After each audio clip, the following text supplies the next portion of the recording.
네, 하나님 앞에 설 수 있는 사람이라는 제목으로 여러분과 함께 연애를 나누려고 합니다. 2026년 새해가 밝았는데요. 여러분 주보에 보시면은 올해 표어가 있습니다. 네, 2026년 표어가 있죠. 네, 진리로 승리하는 삶을 삽시다. 네, 한번 따라해 보겠습니다. 진리로 승리하는 삶을 삽시다. 진리로 승리하는 삶을 삽시다. 예수님이 하신 말씀 중에 제가 제일 좋아하는 말씀이 있어요. 요한복음 8장 32절 말씀입니다. 진리를 알지니 진리가 너희를 자유롭게 하리라. 제가 이 말씀을 제일 좋아합니다. 여러분, 진리는 사람을 자유롭게 합니다. 진리는 사람을 자유롭게 해요. 그래서 누가 이게 진리니까 한번 믿어봐 라고 했는데 그걸 믿으면서 내가 자유롭지가 않다. 내 마음이 불편하다. 그러면 그건 진리가 아닙니다. 그래서 진리를 안다는 것이 얼마나 중요한지 모릅니다. 근데 여러분, 진리가 뭘까요? 진리가 뭘까요? 요한복음 8장에 보면 예수님이 진리를 알지니 진리가 너희를 자유롭게 하리라 이렇게 말씀하신 다음에 종은 영원히 집에 거하지 못하되 아들은 영원히 거하나니 아들이 너희를 자유롭게 하면 너희가 참으로 자유로우리라 이렇게 말씀하세요. 자, 진리가 너희를 자유롭게 하리라 이렇게 말씀하신 다음에 아들이 너희를 자유롭게 하면 너희가 참으로 자유로워질 거다. 결국 뭡니까? 아들이 진리라는 거잖아요. 아들이 진리라는 거죠. 내가 곧 진리다. 내가 너희를 자유롭게 해줄 수 있다. 이 말입니다. 그러니까 진리를 안다는 건 곧 예수님을 안다는 겁니다. 아멘입니까, 여러분? 자, 그런데 진리를 알지니 그러니까 사람들이 오해를 합니다. 어떻게 오해를 하느냐? 진리를 어떤 종교적인 지식이나 알무로 생각합니다. 더 나아가서는 그걸 알아야만 천국에 갈 수 있다. 이렇게 생각을 해요. 예를 들면 신천지 비유 같은 게 그런 겁니다.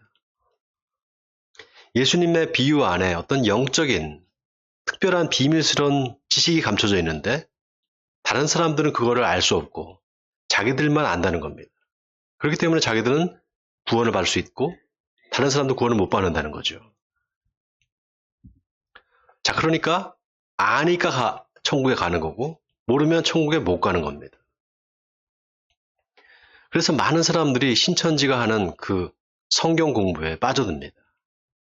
알아야만 천국 갈 수 있다 이렇게 말하기 때문에 그 신령한 걸 알려주겠다는 거죠. 자, 그러면 예수님이 진리를 알지니 진리가 너희를 자유롭게 하리라 라고 할 때 그 진리가 그런 진리일까요? 신천지나 이단들이 말하는 자기들만 아는 종교적인 진리, 종교적인 지식일까요? 아닙니다. 누구나 다 알 수 있는 보편적인 진리입니다. 예를 들면 누가 반찬부터 먹고 밥을 나중에 먹어라. 그러면 당이 안 올라간다. 그렇게 얘기했다고 생각해 보세요. 그 말을 듣고 어떤 사람이 그 말대로 해보는 거예요. 반찬부터 먹는 겁니다. 밥은 맨 마지막에 먹고. 그들이 진짜 당이 안 올라가요. 그러면 그 사람이 이제 아는 거예요. 아, 그 말이 진짜네? 그 말이 진리네? 이렇게 아는 거죠. 내가 직접 해보고 아는 거, 그걸 진리라고 말합니다. 내가 성경 말씀대로 살아보니까 진리가 맞네. 진리는 이렇게 경험해서 알게 되는 겁니다. 그래서 여러분, 진리는 알미 아니라 삶이에요. 알미 아니라 뭐라고요? 삶이에요, 삶. 그래서 진리라는 말은 종교 언어가 아니라 삶의 언어입니다. 많은 사람들이 이단에 빠지잖아요. 왜냐? 진리를 모르기 때문이에요.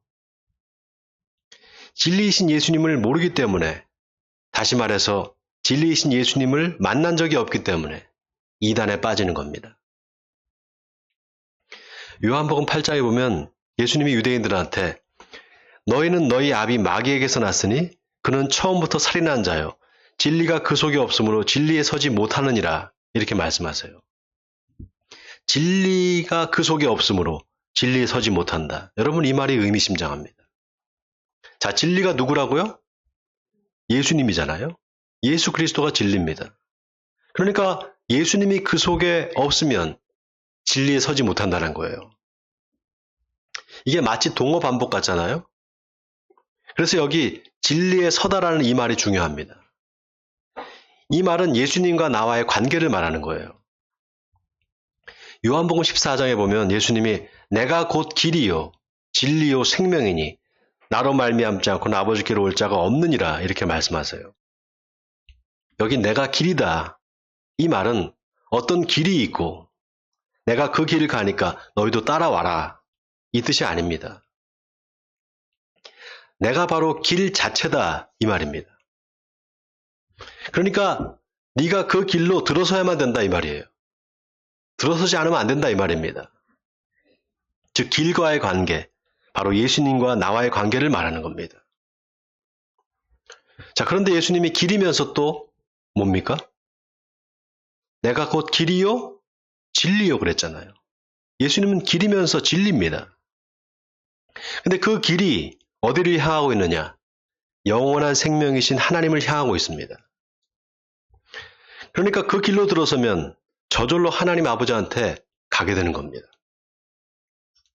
내가 곧 길이요 진리요 생명이니 나로 말미암지 않고는 아버지께로 올 자가 없느니라. 그 말이 그 뜻입니다. 여러분, 진리는 방향이 중요합니다. 내 삶의 방향이 어디를 향하고 있느냐, 하나님을 향하고 있느냐, 그렇지 않느냐. 이게 굉장히 중요합니다. 여러분, 마귀를 거짓의 아비라고 하잖아요. 거짓의 아비, 거짓말장이라는 뜻이에요. 근데 마귀가 진리를 몰라서 거짓말을 할까요? 아닙니다. 진리를 알아요. 그런데 거짓말을 하는 이유가 뭐냐? 진리가 그 안에 없기 때문에 거짓말을 할 수밖에 없는 겁니다. 이 말은 진리라는 게 어떤 알미나 지식이 아니라는 거예요. 내가 사람의 방언과 천사의 말을 할지라도 사랑이 없으면 소리나는 구리와 울리는 꽹과리가 된다. 내가 예언하는 능력이 있어서 모든 비밀과 모든 지식을 알고 또 산을 옮길 만한 모든 믿음이 있을지라도 사랑이 없으면 아무것도 아니다. 여러분, 진리는 언제나 삶으로 드러납니다. 그래서 우리가 얼마든지 진리를 말할 수 있어요. 얼마든지 진리를 말할 수 있습니다. 그렇다고 진리 안에 서 있느냐? 그렇지 않을 수 있어요. 이 말은 뭡니까? 우리의 알미나 지식이 삶이 되지 못할 수도 있다는 거예요. 바리새인들이 그랬어요. 바리새인들이. 대제사장 서기관 바리새인들이 얼마나 성경을 잘 알았겠습니까? 맨날 성경을 연구하는 사람들인데. 그런데 예수님을 몰라봤어요. 왜 그랬을까요? 자기들이 진리를 안다고 생각했기 때문이에요. 그냥 지식으로 안다고 생각했기 때문입니다. 진리는 알미 아니라 삶인데 살아봐야 아는 건데 살아보지도 않고 안다고 착각한 겁니다. 그래서 바리새인들과 예수님의 대화를 보면은 바리새인들의 말은 다 종교 언어입니다. 반면에 예수님의 말은 다 삶의 언어예요. 예를 들어 볼까요? 어떤 사람이 포도원에 무화과 나무를 심었는데 3년 동안 열매를 못 맺는 거예요. 과원지기한테 저 무화과 나무가 자질만 차지하니까 뽑아버려라. 주인이 그렇게 말합니다. 그러니까 종이 주인님, 제가 두릅하고 거름을 줄 테니까 올해까지만 기다려보고 그래도 열매를 못 맺으면 그때 뽑아버리죠. 여러분, 이게 다 삶의 언어잖아요. 여기 무슨 종교적인 게 있습니까? 예수님의 비유가 다 삶을 말하는 거예요. 이 말은 뭡니까? 종교 언어가 따로 있고 삶의 언어가 따로 있는 게 아니라는 거예요. 예수님한테는 그랬어요. 믿음과 삶이 일치했다 이 말입니다. 자, 오늘 본문 1절에 주의 장막에 머무를 자 누구 오며 주의 성산에 사는 자 누구 오니까. 주의 장막에 머무를 자 누구며 주의 성산에 사는 자 누굽니까? 이거를 종교 언어로 하면은 주의 장막이나 주의 성산은 하나님이 계시는 곳이죠. 하나님이 계시는 성전이나 교회를 말하는 거겠죠. 더 나아가서는 하나님이 계시는 천국입니다. 그런데 이걸 삶의 언어로 풀어보면 이 세상입니다. 시편 139편에서 다윗은 내가 주의 영을 떠나 어디로 가며 주의 앞에서 어디로 피하리이까? 내가 하늘에 올라갈지라도 거기 계시며 수월에 내 자리를 펼지라도 거기 계시니이다. 하나님이 안 계시는 곳이 없다는 겁니다. 다 계신다는 거예요. 이 세상 어디를 가도 하나님이 다 계신다는 겁니다. 그러니까 주의 장막에 머무를 자 누굽니까? 주의 성산에 사는 자 누굽니까? 이 말은 이 세상에서 하나님의 나라를 살 사람이 누굽니까? 누가 하나님의 백성입니까? 이 말입니다. 자, 그 다음 2절과 3절을 우리 같이 한번 읽어보겠습니다. 2절과 3절입니다. 시작. 정직하게 행하며 공의를 실천하며 그의 마음에 진실을 말하며 그의 혀로 남을 허물하지 아니하고 그의 이웃에게 악을 행하지 아니하며 그의 이웃을 비방하지 아니하며. 자, 여러분 여기 2절에 정직하게 행한다, 또 공의를 실천한다, 또 마음의 진실을 말한다. 이게 다 뭡니까? 이게 다 종교 언어가 아니라 삶의 언어잖아요. 자식한테 너 거짓말 하지 말아라 라고 하면서 자기가 거짓말을 해요. 그리고 주일날 교회 가자. 그러면은 아이가 어떻게 생각할까요? 아, 우리 엄마 아빠는 집에서 쓰는 말 따로 교회에서 쓰는 말 따로구나 이렇게 생각하지 않겠습니까? 그럼 교회 안 가고 싶겠죠. 그래서 여기 마음의 진실을 말하며 할 때 진실이라는 말이 히브리 말로 에메트입니다. 늘 변함없이 신실함을 말할 때 에메트라는 말을 씁니다. 바로 여기서 아멘이라는 말이 나왔습니다. 여러분이 자녀들한테 어떤 말을 하는데 자녀들이 여러분 말을 듣고 아멘 한다고 생각해 보세요. 그럼 그 말에 책임을 져야 되겠죠. 부모가 자식한테 무슨 말을 하는데 자식이 들을 때마다 아멘. 그러면은 그 자식한테 약속한 거 지켜야 되잖아요. 예를 들면 아빠가 너 반에서 1등 하면 자전거 사줄게 약속을 했어요. 근데 아들이 아멘 그랬어요. 1등 하면 어떻게 해야 돼요? 사줘야죠. 하나님이 우리한테 그렇게 하신다는 겁니다. 하나님이 우리한테 그렇게 하신다는 거예요. 그러니까 너희도 그렇게 하라는 겁니다. 정직하게 진실하게 살라는 겁니다. 또 남의 허물을 말하거나 이웃에게 악을 행하거나 이웃을 비방하지 말라는 겁니다. 여러분 진리는 언제나 말과 관계에서 시험을 받습니다. 그래서 말을 잘해야 돼요. 예수 믿는 사람은 말을 잘해야 됩니다. 특히 교회 안에서 다른 사람의 흉을 본다거나 그러면 안 됩니다. 또 말을 해야 될 때가 있고 침묵해야 될 때가 있어요. 이거를 가려야 됩니다. 자, 그 다음 4절과 5절을 또 우리 같이 읽어보겠습니다. 4절과 5절입니다. 시작. 그의 눈은 망령된 자를 멸시하며 여호와를 두려워하는 자들을 존대하며 그의 마음에 서원한 것은 해로울지라도 변하지 아니하며 이자를 받으려고 돈을 꾸어주지 아니하며 뇌물을 받고 무죄한 자를 해하지 아니하는 자이니 이런 일을 행하는 자는 영원히 흔들리지 아니하리이다. 여러분 여기 마음에 서원한 것은 해로울지라도 변하지 아니하며 이 말이 중요합니다. 이 말이 오늘 시편 15편의 핵심 구절입니다. 고린도후서 1장 20절에서 사도 바울은 하나님의 약속은 얼마든지 그리스도 안에서 예가 되니 그런즉 그로 말미암아 우리가 아멘하여 하나님께 영광을 돌리게 되느니라 이렇게 말합니다. 하나님의 약속이 얼마든지 그리스도 안에서 예가 된다. 이 말은 예수님이 하나님의 말씀이라면 무조건 예했다는 겁니다. 그래서 하나님의 약속이 예수님 안에서 다 이루어졌다는 거예요. 그러니까 우리도 아멘하면 똑같이 이루어진다 이 말입니다. 여러분 아멘입니까? 이게 어떤 원리냐? 예수님이 너의 믿음이 겨자씨 한 알만큼만 있어도 이 산을 명하여 저기로 옮겨지라 하면 옮겨질 거다 이렇게 말씀하십니다. 여러분 생각해 보세요. 산을 옮기려면은 산을 옮길 만한 믿음이 있어야 되잖아요. 그럼 믿음이 커야 되잖아요. 근데 어떻게 겨자씨만한 믿음으로 산이 옮겨질까요? 여러분, 산을 옮기는 건 누가 하는 겁니까? 내가 하는 겁니까? 하나님이 하시는 거예요. 나는 믿기만 하면 됩니다. 하나님이 하실 줄 믿습니다. 겨자씨 하나님만 있으면 되는 거예요. 그러니까 우리가 하나님께 다 맡겨야 됩니다. 그런데 어때요? 맡기질 못하는 거예요.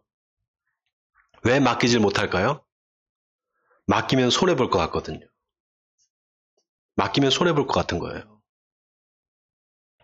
요즘 사람들은 더합니다. 자기한테 이익이 안 되면 절대로 안 해요. 요즘 젊은 사람들 아주 무섭습니다. 하나님의 일을 같이 하자. 왜 내가 희생해야 되지? 이렇게 생각합니다. 근데 여러분, 하나님은 내 손해를 갚아주시는 분이에요. 내 손해 보상해 주시는 분입니다. 예수님이 가르쳐주신 주기도문 아시죠? 거기에 보면 우리가 우리에게 죄 지은 자를 사해 준 것 같이 우리 죄를 사해 주옵시고 이런 말이 있잖아요. 근데 그게 원래 죄가 아니라 빚입니다. 빚을 죄로 번역을 우리 한국 성경에 그렇게 번역을 한 거예요. 그래서 우리가 우리에게 빚진 자를 사해 준 것 같이 우리의 빚을 사해 주옵시고 이렇게 됩니다.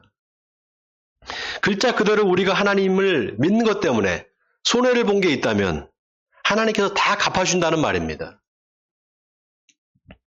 내가 하나님께 드린 시간, 물질, 노력, 하나님이 다 보상해 준다는 거예요.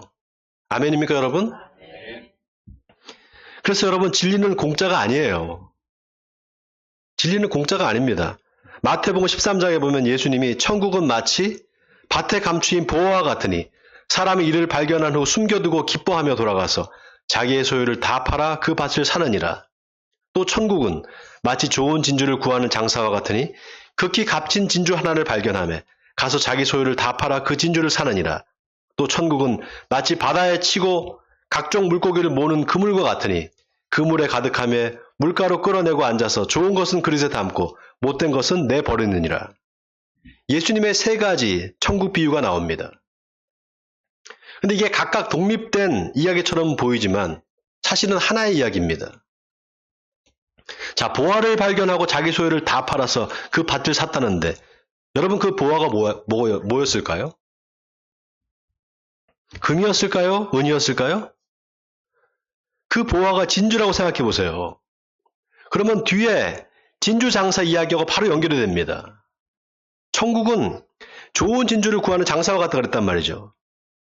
그럼 밭에서 진주를 발견한 사람이 그 진주를 진주 장사한테 팔지 않았겠습니까? 자, 그럼 뒤에 나오는 천국은 각종 물고기를 모는 그물과 같다 그랬는데 이거하고는 어떻게 연결이 될까요? 여러분 진주가 어디서 나옵니까? 바다에서 진주 조개한테서 나오잖아요. 그 진주 조개를 누가 잡습니까? 어부가 잡아요. 어부가 그물로 잡는단 말이죠. 그래서 이 세 개의 천국 비유가 결국 그물로 수렴이 됩니다. 어부들이 사용하는 그물로 수렴이 돼요. 그리고 그 그물이 뭘 말하는 건가? 바로 성경 말씀입니다. 예수님이 이 비유를 말씀하신 다음에 뭐라고 하시는가? 세상 끝에도 이러하리라. 천사들이 와서 의인 중에서 악인을 갈라내어 풀무불에 던져 넣으리니 거기서 울며 이를 갈리라. 그리고는 제자들한테 이 모든 것을 깨닫느냐 이렇게 물어봅니다. 제자들이 그러하오이다 그래요. 그때 예수님이 그러므로 천국의 제자된 서기관마다 마치 새 것과 옛 것을 그 곳간에서 내오는 집주인과 같으니라 이렇게 말합니다. 여기 옛 것과 새 것이 뭘까? 바로 구약과 신약 성경을 말하는 겁니다. 그 구약과 신약의 말씀으로 사람을 낚는 어부가 되라는 겁니다. 그 말씀으로 사람 낚는 그물을 짜서 사람 낚는 어부가 되라는 그 말씀입니다. 바로 그게 천국이다 이 말입니다. 여러분 천국은 죽어야 가는 곳이 아닙니다. 살아있을 때 얼마든지 경험할 수 있는 곳입니다. 아멘입니까? 교회가 바로 그 천국을 경험하는 곳입니다. 그럼 교회만 천국이고 세상은 지옥이냐? 그거 아닙니다. 세상도 천국입니다. 내 영혼이 은총 입어 중환제진 벗고 보니 슬픔 많은 이 세상도 천국으로 화하도다. 할렐루야 찬양하세. 내 모든 죄 사함받고 주 예수와 동행하니 그 어디나 하늘나라. 여러분, 그래서 하나님의 나라라는 말이 아주 기가 막힌 말입니다. 하나님의 나라는 여기 있다 저기 있다 할 것이 아니라 너희 안에 있느니라. 여러분, 예수님이 하신 이 말씀을 가만히 묵상해 보시기 바랍니다. 같은 맥락에서 오늘 시편 15편 본문에서 다윗은 누가 성공한 사람인가, 누가 이긴 사람인가라고 묻지 않습니다. 누가 하나님 앞에 설 수 있는 사람인가, 이걸 묻습니다. 여러분, 누가 하나님 앞에 설 수 있는 사람일까요? 세상에서 성공한 사람일까요? 지식이 뛰어난 사람일까요? 그래서 성경을 막 다 외우고 있는 사람일까요? 아닙니다. 진리로 사는 사람입니다.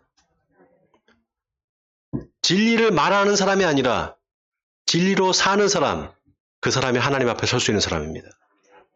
사랑하는 성도 여러분, 이제 2026년 새해가 밝았습니다. 그리고 올 한 해가 정말 중요합니다. 왜냐? 다시 오지 않을 한 해이기 때문입니다. 이 소중한 한 해를 어떻게 살아갈까를 주님 앞에서 생각해 보시기 바랍니다. 그리고 주님 안에서 계획을 잘 세우시기 바랍니다. 그러나 사람이 일을 계획할지라도 그 발걸음을 인도하시는 하나님이심을 고백하고 여러분의 계획을 다 하나님께 맡기시기 바랍니다.